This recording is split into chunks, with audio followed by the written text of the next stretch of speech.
안녕하십니까. 지금 또 우리는 우리 기독교 신앙의 참다운 본질이랄까요? 기독교 신앙의 어떤 그 정체성이랄까요? 진짜 이것이 기독교 신앙이다라는 이것을 지금 찾아가는 가운데 있습니다. 두 가지뿐입니다. 하나는 죄인을 믿어주시는 하나님의 신앙이 첫 번째지요. 또 하나는 이런 하나님을 믿는 예수 그리스도의 신앙입니다. 그러니까 어떻게 보면 이게 두 가지인데 사실은 하나입니다. 하나가 가지는 두 면이다라고 이제 말할 수 있습니다. 죄인을 믿어주시는 하나님의 신앙, 그리고 이런 하나님을 믿는 예수의 신앙, 이게 하나가 가지는 두 면이다. 그런데 이걸 참 발견하기가 쉽지 않습니다. 생각만큼 그렇게 간단하지도 않습니다. 왜냐? 무엇 때문에 그러냐?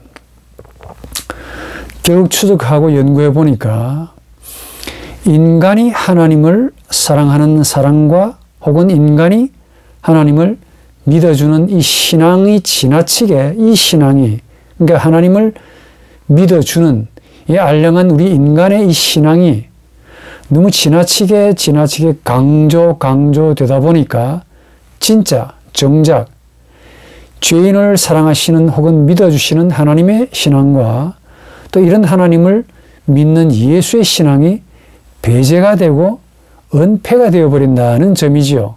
이걸 우리가 아셔야 됩니다. 그러니까 우리가 하나님을 믿어주는 이 신앙 때문에 진짜 중요한 것, 우리 기독교의 정체성, 우리 기독교 신앙의 참다운 본질이라고 하는 하나님이 인간을 믿어주는 이 신앙을 깨닫지를 못한다는 겁니다. 아주 참 어렵습니다. 예? 그리하여 참 수많은 세월이 흘러서 아주 이 신앙이 깊이 감추어져 버린 듯한 느낌입니다.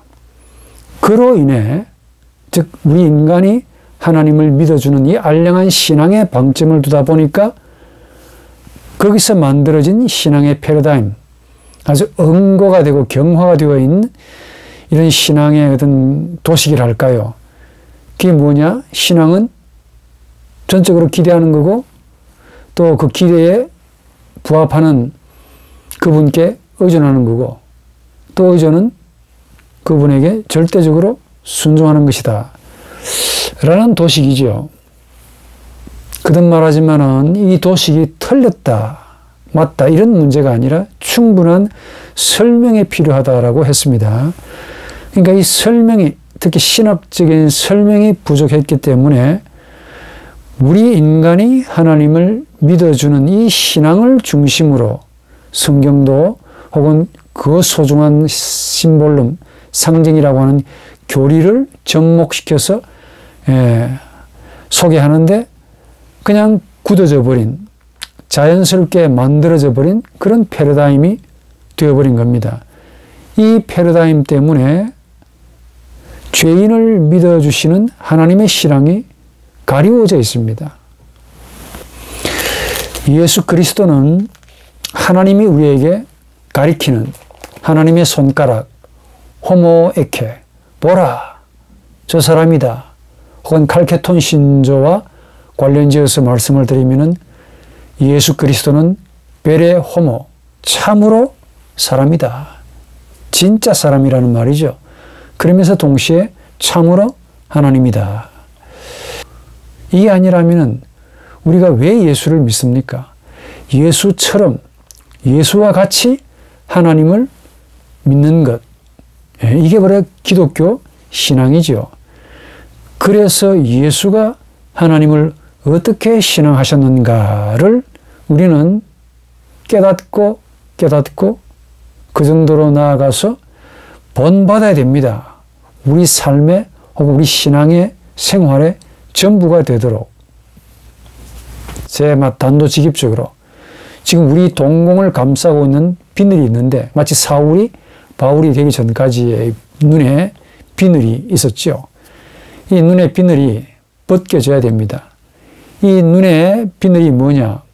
우리가 하나님을 믿어준다는 이런 신앙 혹은 신념, 우리가 하나님을 사랑해준다는 이 에로스적인 혹은 이 에로스적인 이런 어떤 신앙 혹은 사랑이라고 하는 이 눈의 비늘이 좀 벗겨지고 제거가 되고 난 다음에야 비로소 참다운 신앙이라고 하는 나를 하나님이 얼마나 믿어주시고 또 예수가 이런 하나님을 얼마나 믿어주시고 사랑하셨는지를 비로소 깨닫게 됩니다. 단도직입적으로 신앙은 경건을 가집니다. 당연히. 그럼에도 경건이 신앙이다. 신앙이 경건이다. 라고는 말할 수가 없습니다. 한 번 더, 신앙은 당연히 경건을 가집니다. 심지어 가지지 아니할 수 있습니다. 그럼에도 경건이 신앙을 가지거나 경건이 신앙이다. 혹은 신앙이 경건이다. 라고는 단도직입적으로 말할 수 없다는 점입니다. 그러니까 우리가 경건의 훈련을 많이 하고 엄청나게 한다고 해서 이런 경건의 훈련에서 신앙이 일어나거나 신앙이 주어지는 것이 아니다라는 점입니다. 그런데도 우리는 신앙이 경건이라고 오해를 많이 합니다. 신앙은 경건을 만들기도 합니다. 그러나 만들어진 그 경건이 반드시 신앙이냐? 라고는 말할 수가 없다는 겁니다. 그런데 과연 예수 그리스도께서 경건한 분이냐? 라고 이제 물으시면은 우리의 기대와 달리 우리가 생각하는 경건한 분이 아닐지도 모른다라는 생각이 듭니다. 이 이야기는 다음에 이야기하기로 하겠습니다. 우선 이 경건, 신앙의 장애물이 되는 이 경건의 이 가시가 혹은 경건의 이 비늘이 조금 제거가 되어야 될 텐데 우선 문자적으로 보게 되면 이 믿음이 뭐냐? 상대를 믿는 마음을 가리키죠. 신앙은 뭐냐? 상대를 믿는 마음으로 그분에게, 그 상대에게 나의 고유한 나 자신을 기꺼이 넘기는 영적 행위를 뜻합니다. 해가 동쪽에서 서쪽으로 집니다. 나는 이걸 신앙합니다. 이렇게 말하지는 않잖아요. 그냥 믿습니다라고 말합니다. 그러니까 한글에 이 믿는다라는 용어는 어떤 사실이나 사태를 말하는 그 상대에게 내가 동의해 주는 것, 일치해 주는 것을 뜻합니다. 물론 신앙도 그 상대방에게 내가 동의해 주는 마음을 가집니다. 그러나 당신의 생각이 맞습니다 라고 내가 신앙합니다라는 표현을 쓰지 않잖아요. 그런 점에서 신앙한다는 것은 믿는다라는 것보다 한 걸음 더 나아가는데 내 마음을 나타내는 단순한 동의, 일치를 가리키는 믿음보다 조금 더 깊은 어떤 무엇을 뜻합니다. 특히 하나님 같은 생명체, 초자연적인 생명체, 이런 인격적인 분을 대할 때 이런 의지와 우리 행위를 또 저분의 마음이 나에게 전달될 때 거기에 대한 반응으로 내가 받아들이고 수납하는 것을 신앙이라고 하는데 받아들이기 위해서 특히 하나님의 인격을 내가 받아들이기 위해서는 내가 내 자신을 하나님께로 넘겨야 됩니다. 내가 하나님에게 혹은 상대에게 내 고유한 심장이라고 하는 하나밖에 없는 내 자신, 이런 내 자신을 기꺼이 넘겨드리는 행위, 이걸 신앙이라고 부릅니다. 그러니까 우리 신앙이라는 말이 헬라어로 피스티스라는 말인데 이 용어가 우리 신약 성경에 바울이 압도적으로 많이 씁니다. 그런데 흥미롭게도 이 피스티스라는 이 헬라 단어가 고대 헬라 철학 혹은 로마 철학에도 당연히 사용되었습니다. 라틴어로는 피데스라는 말인데, 특히 스토아 철학에서도 이 피스티스라는 말이 많이 사용됩니다. 어떻게 사용되느냐? 이 스토아 철학에 의하면 이 세상에는 절대적인 법칙이 있습니다. 인격적인 법칙이 아니고 하나의 절대적인 로고스라는 형태의 어떤 법칙이 있습니다. 이 법칙으로 이 세상이 돌아간다는 그 말이죠. 그런데 인간이 이런 법칙을 신뢰합니다. 이런 법칙을 믿습니다. 그러니까 고대는 이걸 신이라고 불렀는데 하나의 그 자연 법칙이라고 하는 게 더 좋습니다. 이 로고스라고 하는 이 자연 법칙이 있는데 이런 법칙을 신적인 법칙이라고 믿는 거예요. 그 인간이 이 법칙을 신적인 법칙이라고 신뢰하는 것, 이걸 확신하는 것, 즉 이런 인간의 자기 확신을 피스티스라고 불렀습니다. 그러니까 이 피스티스라는 말 속에는 인간이 어떤 법칙에 대해서 믿어주는 정신적인 동의가 거기에 포함되어 있죠. 이게 이제 제거되지 않고 우리 기독교의 가르침으로 계속 전수가 됩니다. 바울이 아까 참 많이 사용했다라고 말씀을 드렸는데, 이 바울이 가리키는 이 피스티스, 이 신앙이라는 말은 이런 스토아 철학에서 사용하는 그런 인간의 자기 확신을 뜻하지 않습니다. 말 그대로 살아계신 상대인 하나님을 신뢰하는 것을 뜻하죠.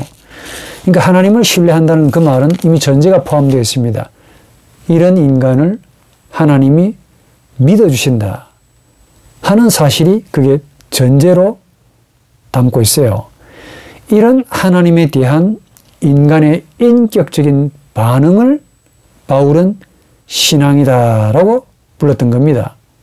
다르게 말하면은 인간을 전적으로 믿어주시는 하나님의 신앙 혹은 하나님의 사랑을 바울은 사실상 신앙 혹은 피스티스라는 말로 이해했는데, 조금 더 리얼하게 말하면은 이런 하나님의 신앙에 인간이 인격적으로 반응해서 인간이 하나님을 믿어주는 것, 이걸 신앙이라고 불렀습니다.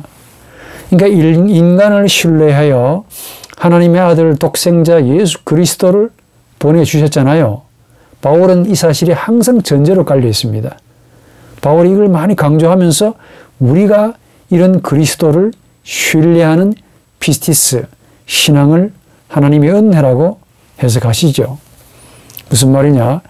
하나님의 계시 혹은 하나님의 인간을 향한 자기 계시, 즉 하나님이 인간을 믿어주시면서 자신을 드러내신 거 아닙니까? 이런 하나님의 신앙에 인간이 인격적으로 반응해서 인간이 이제는 하나님을 믿어주는 걸, 이걸 바울이는 신앙이라고 불렀습니다. 그래서 신앙을 통해 구원받는 거라고 바울이 강조했지요.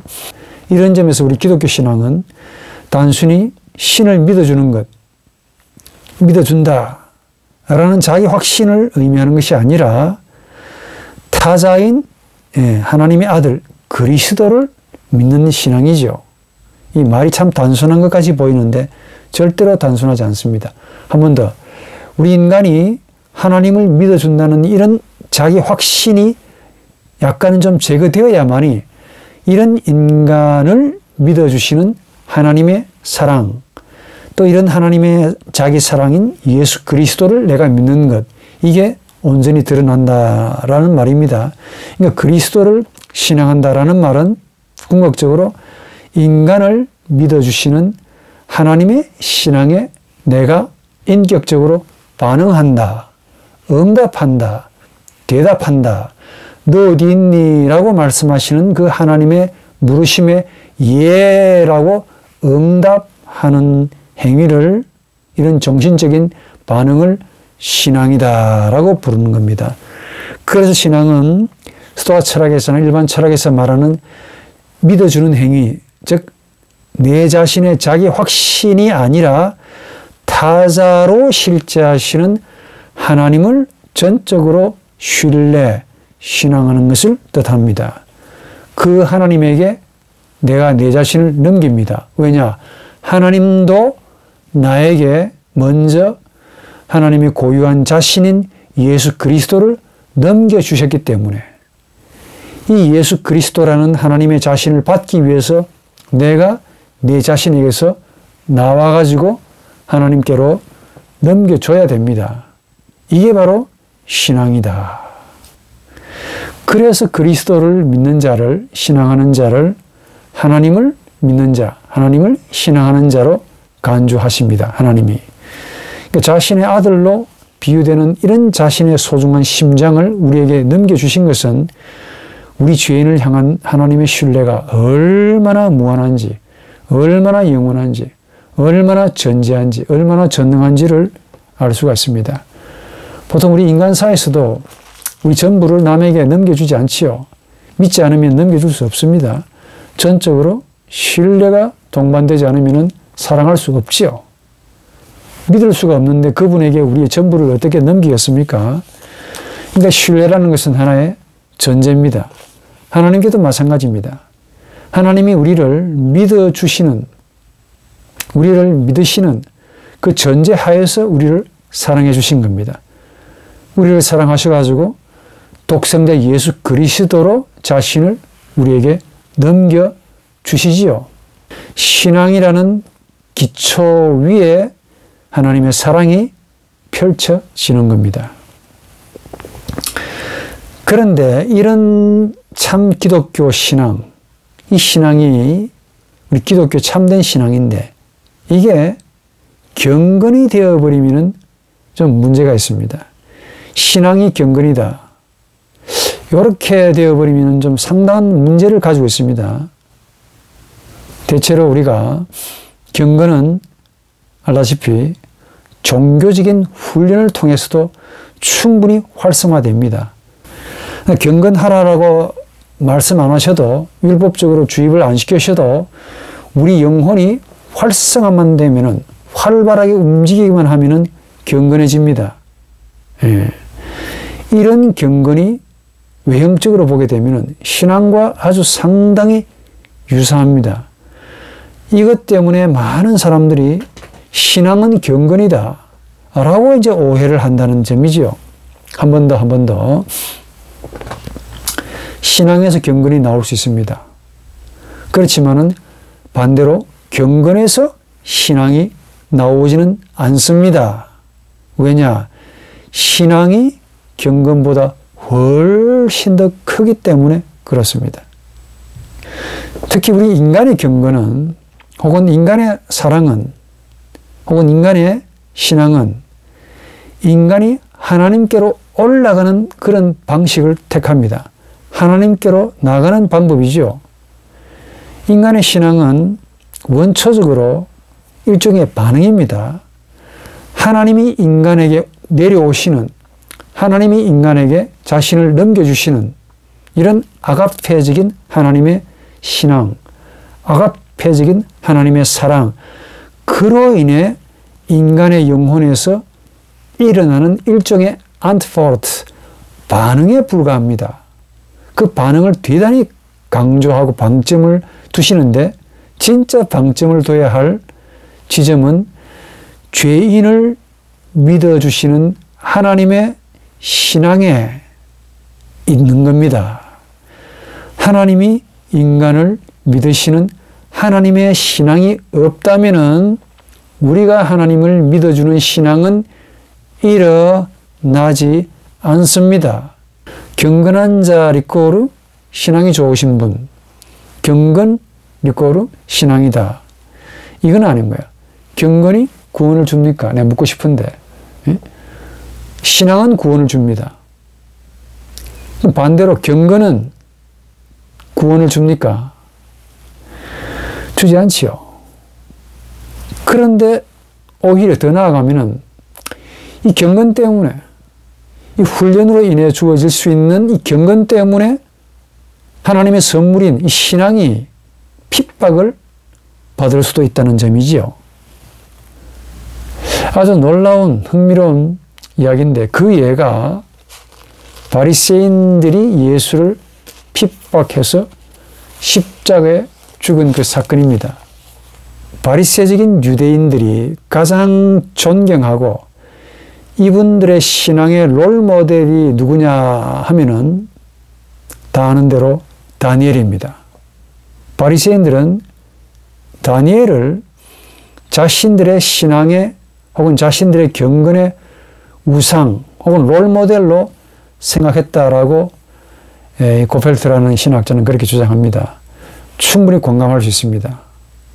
그런데 아이러니컬하게도 아주 흥미롭게도 우리 예수께서는 이 다니엘을 어떻게 생각했을까? 또 이 다니엘을 롤모델로 그렇게 닮아가려고 애를 썼던 이 바리새적인 경건, 바리새적인 신앙을 향해서 예수는 어떻게 했습니까?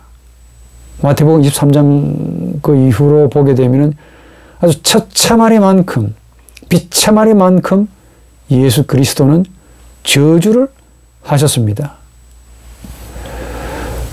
솔직히 우리 주님께서 왜 저렇게 경건하게 살려고 애를 쓰는 그 바리새적인 유대인들을 향해 그렇게 저주를 많이 하셔야 했을까? 지금에야 이해가 좀 됩니다. 그러니까 우리가 볼 때 그분들의 경건이 종교적인 삶에 있어서 참 대단하지 않습니까? 그런데 우리 예수께서는 이 저주에 가까울 만큼 폭탄적인 말씀을 많이 하셨습니다. 무슨 말이냐? 이 바리새적인 유대인들, 다니엘을 신앙의 롤모델로 삼았던 이 바리새적인 유대 철학의 경건은 영혼의 외면에 대해서 많이 강조한 경건입니다. 혹은 신앙입니다. 그러니까 우리 영혼, 이 영혼을 정신으로 놓고 보자면은 정신의 외면과 내면으로 좀 분리해서 조금 리얼하게 분리해서 보자면은 정신의 외면에 지나치게 이 바리새적인 유대인들이 관심을 많이 가졌고 이 정신의 이 내면에 대해서 아주 무시할 정도로 관심이 별로 없었다는 이야기죠. 그러니까 우리 주님께서 보실 때 참다운 변화는 영혼의 내면, 정신의 내면에서 가능하다. 종교적인 열심 혹은 헌신, 경건으로는 이런 내면의 변화가 불가능하다. 라는 사실을 엄청나게 많이 강조하십니다. 그래서 정신의 외면에 집중적으로 투자한 이 바리새적인 경건에 대해서 처참하리만큼 저주를 많이 하셨죠. 그 다니엘을 롤모델로 삼았던 그 바리새인들, 오늘 그 이야기 좀 할 건데 다니엘이 무슨 죄가 있겠습니까? 그런데 다니엘을 롤모델로 삼았던 이 바리새적인 경건이 좀 문제가 돼서 하는 말입니다. 여러분 다 아시겠지만은 다니엘의 경건을 한마디로 표현하자면은 죽으면 죽겠습니다. 이거 아니겠습니까? 내 몸이 죽더라도 절대로 우상숭배하지 않을 겁니다. 우상숭배하지 말라라는 하나님의 율법을 내 몸이 죽더라도 지키겠습니다. 이거겠죠. 이걸 통칭 다니엘의 경건을 상징하는 말이다라고 이제 볼 수 있겠는데 이 바리새인들이 다니엘을 롤모델로 삼았다라고 하는데 과연 어떤 면을 혹은 다니엘의 어떤 무엇을 본받으려고 그렇게 애를 썼는가를 알기 위해서 다니엘의 경건을 좀 우리가 좀 분석을 해봐야 되겠습니다. 이 왕이 꿈을 꿉니다. 이런 꿈이라고 할 때 조심하셔야 될 것은 단순한 왜 우리가 꾸는 꿈 혹은 개꿈 이렇게 생각하시면 안 됩니다. 이 느부갓네살 왕에게 나타난 그 꿈은 특이한 꿈입니다. 알다시피 이 프로이트나 칼 구스타프 융에 의하면 이 꿈과 꿈의 해석이라는 책이 있는데 단순한 꿈이 아닙니다. 꿈은 허상도 아니고 상상도 아닙니다. 과장리나 비약도 아닙니다. 어떤 리얼리티, 어떤 실제 혹은 생명이 말하는 어떤 심오한 그 신비가 우리 의식애로 전달되는 과정에서 하나의 상징으로 나타난 것, 이걸 꿈이라고 말합니다. 그러니까 우리 영혼 안에는 집단 무의식이라는 시민이 있습니다. 그게 구스타프 융은 이걸 하나님의 형상이 내재해 있는 곳이라고 이제 정의하는데, 어떤 생명이 역사합니다. 움직이시는데, 적어도 이 생명이 우리 인간의 의식을 향해서 메시지를, 영감을, 아이디어를 막 줍니다. 그런데 우리 의식이 여러 가지 형태의 도식, 특히 모국어, 뭐 히브리, 헬라어, 라틴어든 뭐 한국어든 이 모국어로 뒤덮여 있습니다. 그러니까 생명의 심연에서 뿜어나오는 그 메시지는 히브리어, 헬라어, 라틴어 이런 모국어로 말씀하시는 게 아닙니다. 원초적인 말, 바로 그 말이기 때문에 독일 말로 Das Wort라고 부릅니다. 예. 이 원초적인 말이에요. 이게 로고스입니다. 이 원초적인 말로 이렇게 메시지를, 의식을 향해서 보냈는데, 문제는 그 의식이 흙탕물이 되어 있는 거예요. 세상적인 의식이다 보니까 이걸 그대로 받지를 못합니다. 그래가지고 곡해가 되면서 이게 꿈에서 나타나요. 상징으로, 그림으로 나타납니다. 근데 영적인 그 감각이 뛰어나신 분들은 꿈을 꾸면서 이 꿈을 해독을 해줘요. 느부갓네살 왕이 꿈을 꿨습니다. 자신의 꾼 꿈을 주수사에게 혹은 점쟁이들에게 알아서 맞춰보라 라고 했죠. 못 맞추면 다 죽여버리겠다. 그로 인해 다니엘도 덤으로 죽을 뻔했습니다. 다니엘이 이제 왕에게 이제 나아갔죠. 한 말을 한번 주목해 보시기 바랍니다. 이 왕 자신이 꾼 꿈을 어떻게 이 점쟁이들이 맞출 수 있겠습니까? 이 점쟁이들, 고대 점쟁이들은 우리 지금의 신들린 사람 혹은 귀신 혹은 무당들하고 상당히 유사한 점이 없지 않아 있어요. 인간의 리비도만 연구하는 자들이고 귀신들의 역사만 잘 깨달았던 분들이죠. 굉장히 영감 있는 분들이긴 한데 귀신들의 역사만 알고 있는 그런 자들입니다. 이분들이 못 맞추는 거죠. 이때 다니엘이 하는 말이 뭡니까? 은밀한 것을 드러내시는 분은 하나님이십니다.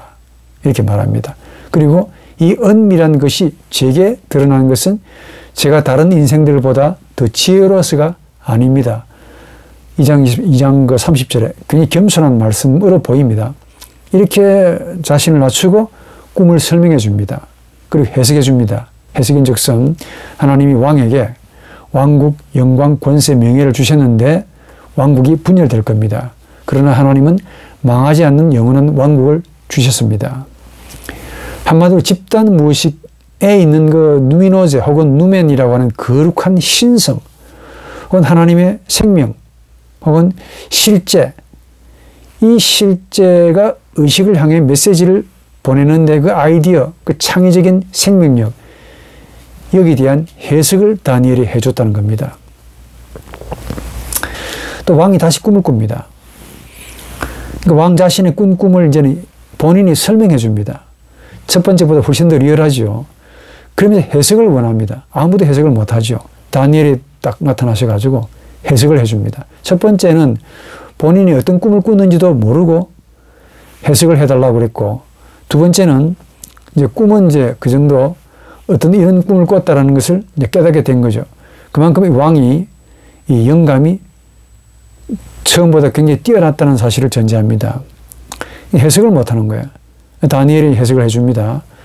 한동안 놀라면서 두려운 생각에 사로잡혔다라고 4장 19절에 언급하고 있습니다. 겁을 내니까 왕이 겁내지 말고 말해봐라. 다니엘이 그 꿈이 왕의 적수에게 임하기를 원합니다 라고 말해놓고는 이건 저주라고 말하는 거죠. 이 저주가 우리 왕에게 임할 것이다 라고 왕을 공대한 후에 정직하게 해석해 줍니다. 예. 점쟁이나 돈을 좋아하는 사람들은 삐딱하게 좋게 말해줄 겁니다. 그런데 다니엘은 정직하게 말해줍니다. 정직하게 말해주었더니 오히려 그 왕이, 느부갓네살 왕이 진실을 받아들이고 하나님과 다니엘을 높였다라고 말합니다. 또 벨사살 왕에게도 이 손이 나타났죠. 메네메네 대계를 우바르신, 이걸 해석해 주는 분이 없어가지고 다니엘이 해석해 주었습니다. 또 벨사살이 죽고 난 다음에 그 유명한 다리우스 왕, 이 다리우스 왕 때에도 다니엘이 총리가 됐죠. 다른 총리들이 다니엘을 시기했습니다. 30일 동안 누구든지 왕 외에 다른 신들 혹은 사람에게 간구하면은 사자굴에 집어넣어라, 칙령을 발표했죠. 다니엘을 죽이려고 다른 총리들이 모함을 했습니다. 근데 다니엘은 이 사실을 알고도 평소처럼 하나님께 기도했습니다. 결국은 사자굴에 던져졌죠. 근데 왕인 다리우스가 굉장히 초조하고 놀랐습니다. 굴에 찾아와서 근심 어린 표정으로 소리를 질러서 다니엘을 부릅니다. 살아계신 하나님의 종 다니엘아, 이렇게 불렀습니다. 다니엘이 살아있었죠. 왕이 너무 기뻤습니다. 자, 일련의 이런 이야기들을 여러분들에게 왜 소개하느냐 하면은, 지금 다니엘이 바리새인들이 그렇게 롤모델로 삼았던 경건을 지금 말하고 싶어 하는 이야기입니다. 다니엘서에서 가리키는 다니엘의 경건은 지금 무엇을 가리킵니까? 방점을 어디에 두는가에 따라서 해석이 좀 달라집니다. 한 번 더. 다니엘에게 계시하시는 하나님이냐?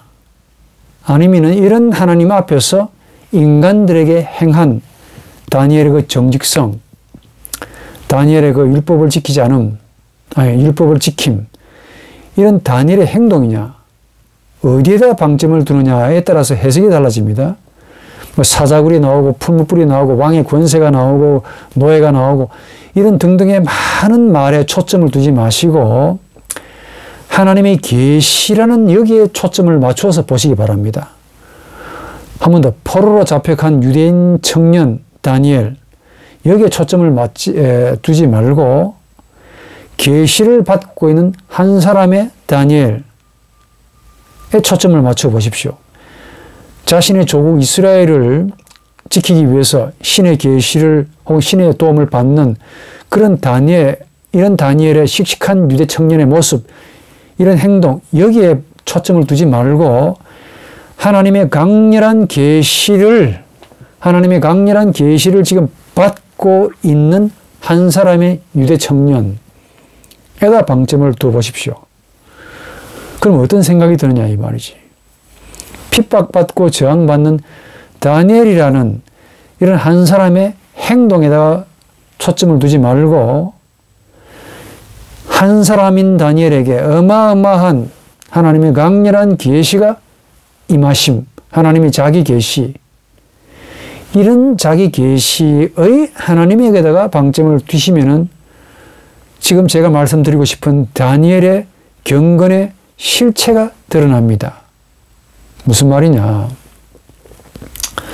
이야기를 조금 더 다르게 여러분의 느낌을 갖도록 하기 위해서 제가 이런 질문을 해보죠. 강렬한 계시로 인해 경건한 자가 되느냐? 아니면 경건한 자이기 때문에 강렬한 계시가 임하느냐 하는 문제인데,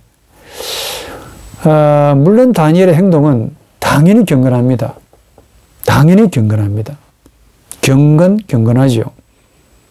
그런데 이런 다니엘의 경건 이면에 배후에는 하나님의 강력한 계시가 있었다는 점을 간과해서는 안 되겠지요.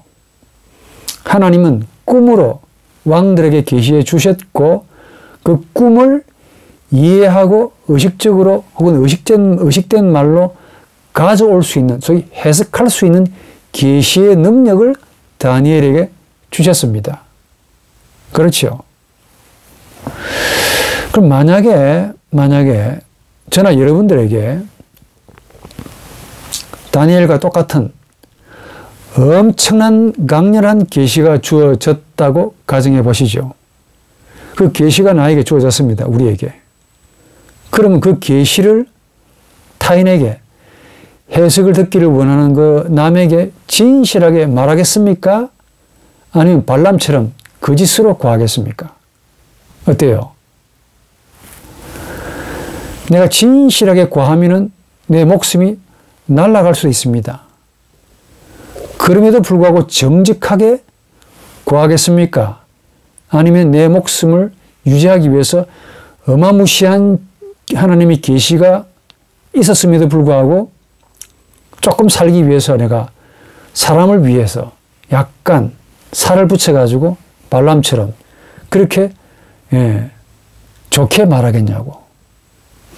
한 번 더 하나님의 강력한 신적인 신비를 체험하고 동시에 그 신적인 신비가 강하게 우리의 의식을 지배하고 덮쳤습니다. 그리고 내가 그걸 해석해 줄 만한 능력이 나에게 있습니다. 내가 이해하니까. 그런데 이런 나의 해석, 이해를 듣기를 원하는 자들이 있습니다. 그런데도 이런 자들에게 정직하게 말하지 않을 사람이 얼마나 될까. 싸잡아서 말하면 발람처럼 구하지 않을 사람이 얼마나 될까. 다니엘처럼 정직하게 구하지 않을 사람이 얼마나 될까. 이 문제입니다. 대답을 듣길 원하는 분들이 아주 많습니다. 또 그 답에 대한 해석을 내가 할 수 있습니다. 왜냐? 하나님이 나에게 강렬한 계시로 말씀하셨거든. 이런 초자연적인 신적인 생명, 이런 신비를 내가 두려운 마음으로 체험했음에도 불구하고 발람 선지자처럼 이걸 덮어버릴 수 있는, 거짓으로 구할 수 있는 이런 자들이 과연 얼마나 될까요? 이게 저의 질문입니다. 하나님을 조금이라도 겁을 내는 분들이라면, 하나님을 조금이라도 신성하게 여기는 분들이라면, 발람처럼 행하겠습니까? 다니엘처럼 행하겠습니까? 강렬한 계시에 관한 한 다니엘보다 발람 같은 자들이 훨씬 더 적겠다 하는 생각이 들겠죠. 그만큼 하나님의 계시가 강렬하다는 겁니다. 이 강렬한 계시를 내가 전하지 않으면 죽을 거니까 생명의 위협을 느낀단 말이야. 그만큼 강렬합니다. 바꿔서 말하면은, 뒤집어서 말하면은 진짜 경건은 이런 겁니다. 계시가 전혀 없습니다. 하나님의 신적인 계시가 전혀 나에게 주어지지 않았음에도 불구하고 내가 법을 지키는 거야. 율법을 행하는 겁니다. 이런 경건한 자들이 대표적으로 누구냐? 바로 바리새인들입니다. 하나님의 신적인 체험이나 계시가 없음에도 불구하고 주어진 그 할락하라는 그 법을 목숨을 걸어놓고 지키려고 애를 썼던 자들입니다. 이런 자들이 바로 경건한 자들이야. 바리새인들. 그런데 이런 바리새인이 자신들의 롤모델로 삼았던 다니엘은 그렇지 않습니다. 다니엘의 경건은 어디에서 나왔느냐? 하나님의 신적인 체험의 강렬함을 받은 거야. 사실 다니엘의 생명은 이런 그 느부갓네살 왕이라든지 벨사살 혹은 다리우스 왕보다 더 무거운 겁니다. 더 무섭습니다. 이게 더 무서웠으면 이걸 숨기겠죠. 근데 하나님의 계시가 더 무섭기 때문에 이분들에게 정직하게 이야기한 정도의 경건이라고 말을 할 수가 있습니다. 제 말 이해하십니까? 과연 이 바리새적인 유대인들처럼 다니엘의 그 용맹스러운 경건의 행동을 봐야 되겠습니까? 율법을 지키기 위해서 목숨을 내놓았네.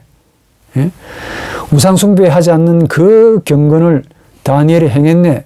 라고만 그렇게 느껴집니까? 다니엘의 경건은 그게 아니라 하니까. 이분의 경건은 하나님의 강렬한 계시로 인한 일종의 반응입니다. 본인이 경건하게 살지 않으면 하나님으로부터 죽을 수도 있겠다라는 어마어마한 강렬한 계시, 아브라함에게 나타나셨던 하나님의 계시와 아주 상당히 유사한 인격적인 엄청난 계시입니다. 이런 엄청난 계시를 받고도 발람처럼 계시를 말하지 않거나 계시를 은폐할 수 있다면 이게 굉장히 하기 힘든 행위라는 점이지요. 한급불능의 아주 강렬한 신적인 계시의 두려움을 당연히 아브라함처럼 다니엘도 느꼈고, 그래서 정직하게 말씀해 준 겁니다. 다리우스 왕보다 하나님이 훨씬 더 두렵기 때문이지요. 본토 친척 아비를 떠나지 않는 것보다 떠나는 것이 훨씬 더 아브라함에게는 유익한 겁니다. 하나님의 명령을 따르지 않는 것보다 따르는 것이 훨씬 더 아브라함에게 유익한 겁니다. 인간이 받은 것 없어도 과연 경건할 수 있을까? 이렇게 되면 종교가 됩니다. 하나님께로부터 은혜가 없는데도 불구하고 내가 하나님을 사랑해서 사랑해 보려고 그 사랑의 염원을 종교적인 경건의 형태로 발휘한다는 것이 이게 경건이야. 하나님의 강렬한 계시가 없음에도 인간이 용맹스럽게 경건해질 수 있을까요? 당연히 있습니다. 내 목숨이 왔다 갔다 한다고 한다면 그렇게 행할 수 있겠지요. 근데 다니엘의 경우는 그런 게 아닙니다. 단적으로 우리 인간이 하나님으로부터 받은 것이 전혀 없어도 하나님 앞에서 왕들에게 과연 이런 경건을 나타낼 수 있을까? 아마도 바리새인들 같으면 그렇게 할 수 있을 것 같아요. 그 양반들은 진짜 경건한 분들이야. 하나님으로부터 전혀 받은 것이 없음에도 그럼에도 불구하고 사자굴에 던져진다는 사실을 너무 잘 알면도 불구하고 내 목숨을 내어놓고 기도할 수 있겠습니까? 그렇다면 진짜 경건한 분들입니다. 체험이 전혀 없음에도 불구하고 내 목숨을 결정하는 그 왕들을 향해 씩씩하게 나 하나님을 믿습니다. 당신의 법보다 하나님의 법이 더 소중합니다. 라고 해서 경건해질 수 있다면 그분이 대단한 분입니다. 이게 우리가 말하는 예수 그리스도께서 말씀하시는 경건은 아니지만은 존경해 볼 만한 경건이죠. 그러나 다니엘의 경건은 그런 게 아니라는 점을 말씀드리고 싶습니다. 다니엘서에서 다니엘이라는 인간이 가졌던 그 독특한 경건은 이런 경건이 아니라는 겁니다. 하나님의 강렬한 계시가 임하는 자가 도대체 어떤 행동을 할 수 있느냐를 말씀하고 있는 거예요.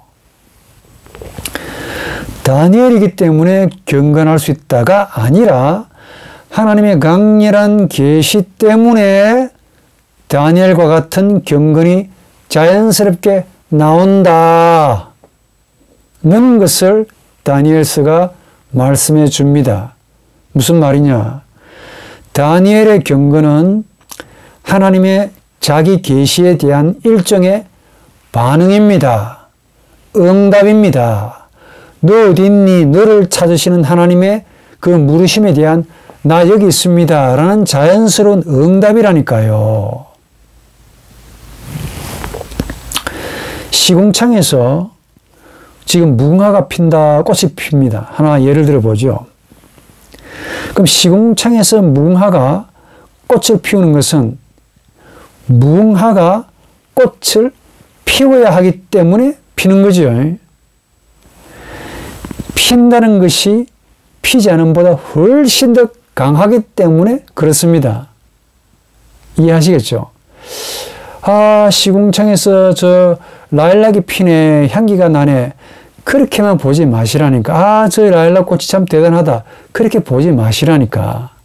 틀린 말은 아닌데 정답은 아니잖아요.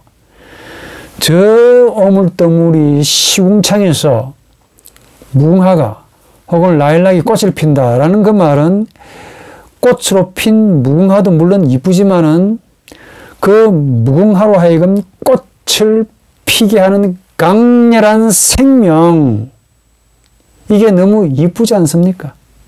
이걸 여러분들이, 저나 여러분들이 느끼셔야 돼요.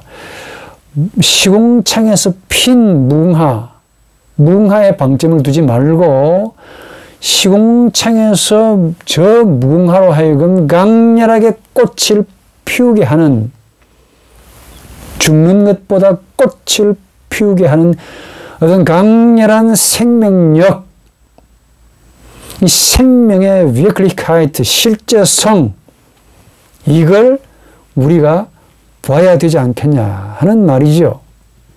예수는 바로 이걸 보신 분이었습니다. 다니엘을 보신 게 아니고 다니엘이라는 한 인간에게 강렬하게 나타나신 하나님의 자기 계시를 보셨고, 그 하나님의 자기 계시에 대한 두려움을 예수가 우리에게 가르쳐 주신 겁니다. 바리새인들은 다니엘을 보았지만은 예수께서는 다니엘에게 임하신 하나님의 계시를 보신 겁니다. 하나님을 두려워하신 거야. 바리새인들은 다니엘을 존경하면서 하나님을, 살아계신 하나님을 깨닫지를 못했습니다. 예수 그리스도께서는 다니엘에게 임하신 하나님의 살아계심에 대한 강렬한 두려움, 이런 하나님께 자신을 맡기셨습니다. 이게 보는 시각의 차이입니다. 아브라함의 경건, 당연히 경건하죠. 뭐가 경건합니까? 독자 이삭을 번제로 드리려고 했던 그 살인죄, 동족, 이런 자식을 죽이는 그 행위가 경건한 겁니까? 아니잖아요. 자식을 죽이려 했던 그런 행위 자체에 있는 것이 아니라 그 하나님이 두려운 겁니다. 아브라함에게 임하신 그 하나님이 두려운 거야. 이런 하나님을 두려워하면서 그 말씀에, 그 말씀이신 하나님을 두려워했던 점이 바로 이게 놀라운 겁니다. 이게 아브라함의 신앙이에요.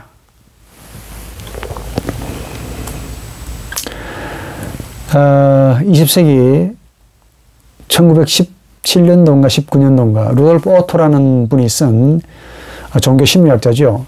종교 현상학자이기도 하고, 이분이 쓴 다사일리게 거룩한 것이라는 책이 있어요. 거기에 구스타프 융과 유사한 형태의 우리 인간 그 영혼 심연 속에는 독일말로 누미노제, 라틴어로 누멘이라고 그러는데 이 누멘이 있습니다.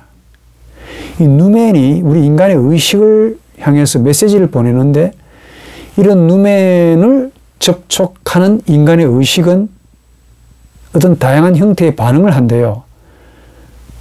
주로 어떤 반응을 의식이 이제 행하느냐 하면은 공포, 전율, 경이로움, 신비로움, 두려움, 심지어 절망. 이 사람마다 가지고 있는 그 어떤 그 성품과 취향에 따라서 이런 다양한 형태로 온대요. 충격. 그러니까 이런 그 오토의 사상을 조금 접목시켜서 아브라함을 좀 설명해 보면은, 아브라함을 믿어주시는 하나님의 신앙에 아브라함 자신이 공포, 전율을 느낀 겁니다. 한마디로 이거야.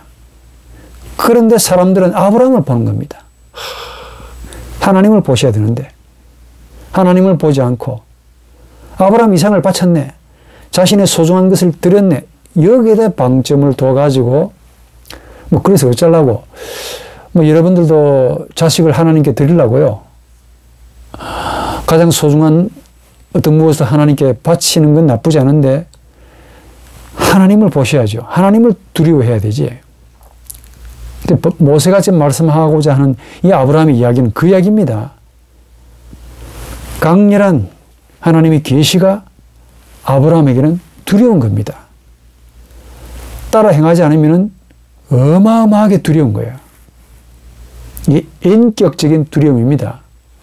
제가 오토 이야기에, 루돌프 오토 이야기에 제가 살을 조금 더 붙이면은, 저 이야기를 좀 더 붙여서 죄송한데, 공포, 전율, 두려움, 이런 절망에다가 단순한 절망, 두려움, 공포가 아니고 인격적인 공포, 인격적인 절망, 인격적인 경외, 인격적인 전율입니다.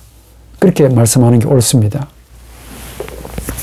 그러니까 하나님을 두려워하고 경외하라는 그 말이 겁을 내라는 단순한 그 말이라기보다 인격적인 하나님을 맞이할 때 우리 인간의 반응이 두렵다는 겁니다. 겁난다는 겁니다.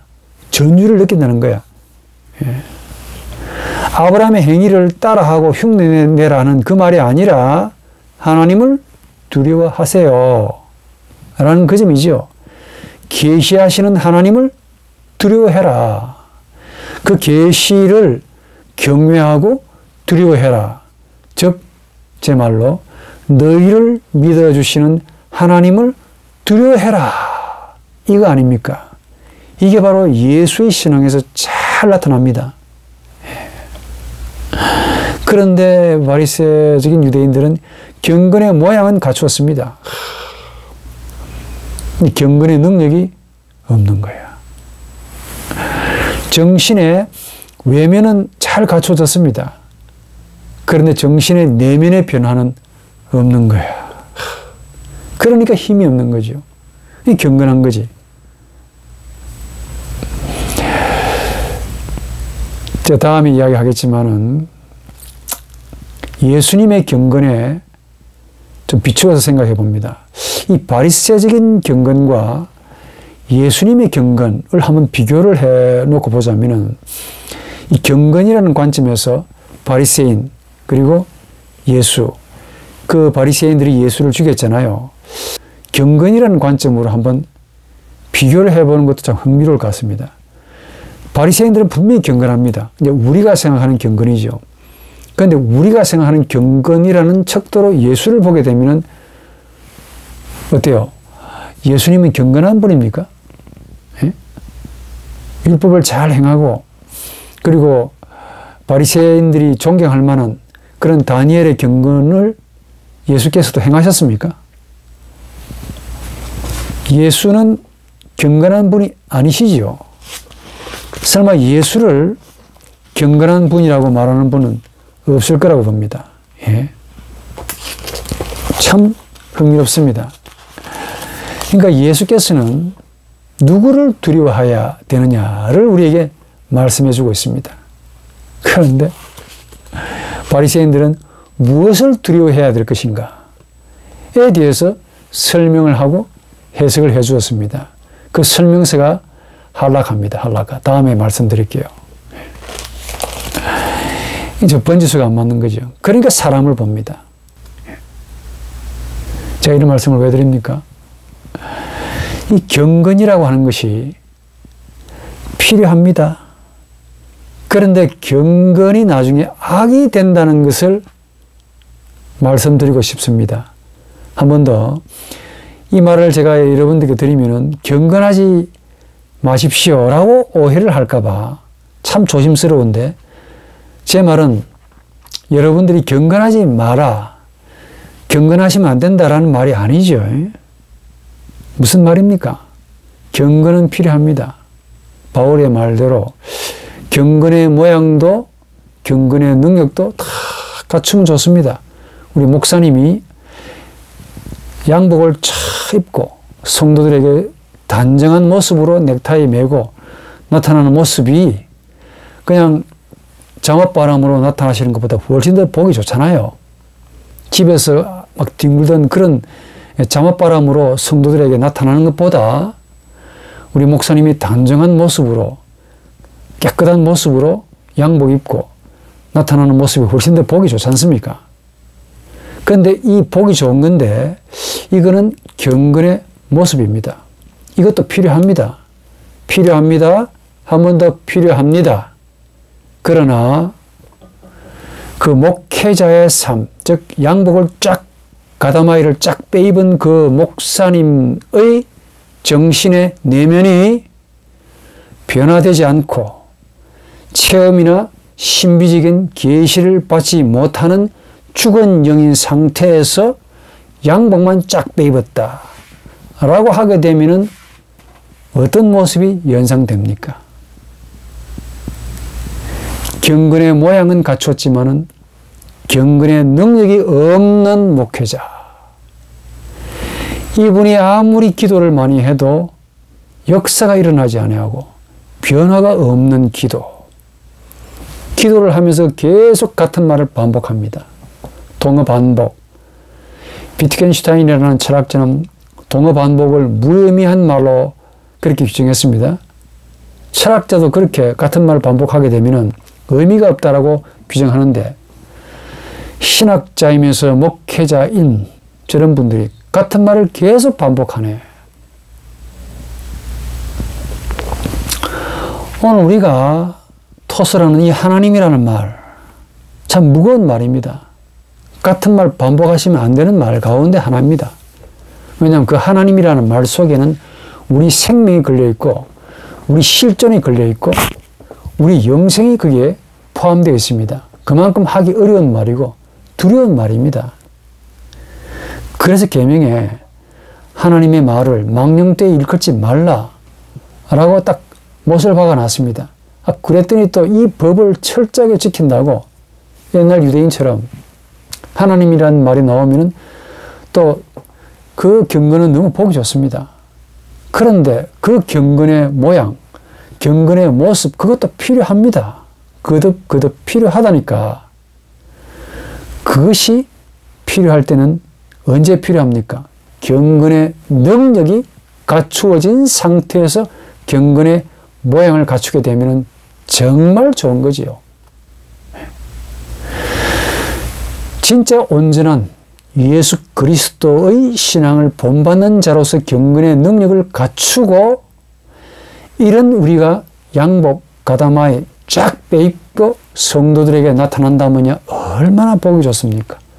예수 말씀대로 이것도 행하고 저것도 버리지 말지니라 하는 말씀처럼 이 정신의 내면 외면을 전부 다 골고루 갖추어서 딱 단정하게 나타나면 너무 좋겠는데 어느 한쪽으로 한계를 간과하고 어느 한계를 강조한다든지 경건의 모양을 지나치게 경건의 능력을 무시한 채 이렇게 된다든지 경건의 능력을 지나치게 강조한다고 경건의 모양을 완전히 생략해버린 채 이렇게 하게 되면 받는 분들이 충격과 상처를 받죠.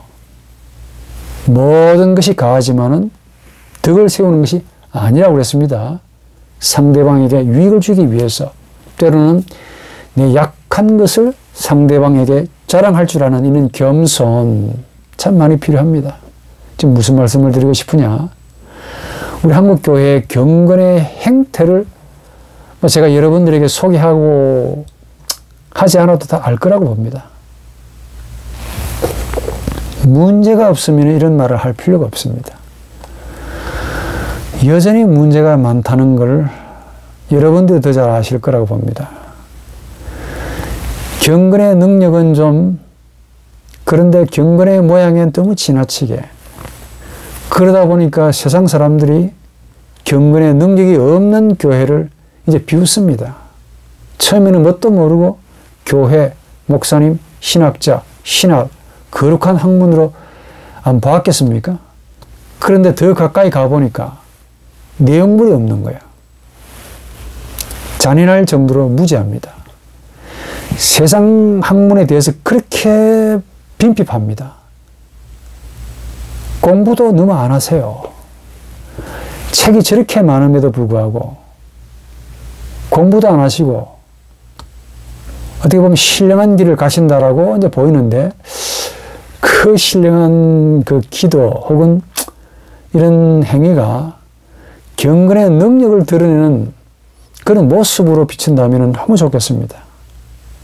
그런데 하나님의 강렬한 계시가 없음에도 불구하고 법을 준수하고 법을 지키려고 애를 쓰는 그 어떤 모습같이 보여서 상당히 초라하다라는 생각이 듭니다. 일론 머스크라는 이런 유명한 CEO라는 양반은 앞으로 인공지능 시대가 불가피하게 다가온다고 합니다. 그래서 우리 뇌에 칩을 집어넣겠다라고 이 사람이 그렇게 이야기를 하는가 본데, 오죽하면은 인간이 로봇보다 못하기 때문에 칩을 넣어야 할 만큼 그렇게 되어버린 사회입니다. 아주 비참한 사회지요. 비참한 시대를 살아가고 있습니다. 우리가 얼마나 무지하냐면은 책이 저렇게 많이 있음에도 불구하고 공부 안 합니다. 탄식이 나올 만큼 안 하는 거예요. 하루 종일 스마트폰 보고 알량한 그 유튜브 단편적인 지식에 빠져가지고 사유를 안 합니다. 그러면서 자신의 그 경건의 이 모습을 갖춘 자처럼 단편적인 지식을 그렇게 자랑하고 다니면서, 아마 제 생각인데 수십 년 안짝으로 우리가 전혀 기대하지 못한, 전혀 우리가 느끼지 못한 그런 상상의 시대가 현실로 다가올 것 같아요.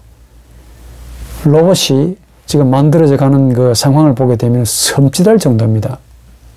하나님은 사람을 창조하셨는데 그 창조된 인간은 하나님을 버리면서 인공지능이라는 새로운 기술을 창조했습니다. 근데 어떻게 할까요? 그 만들어진 기술로 우리 인간이 공격을 받을 수 있겠다라는 섬찟한 생각이 듭니다. 이런 생각이 저만의 생각일까요? 지금 이렇게 살아가는 우리, 누구를 두려워하고 누구를 믿고 의지해야 되는지 잘 분별하시기 바랍니다.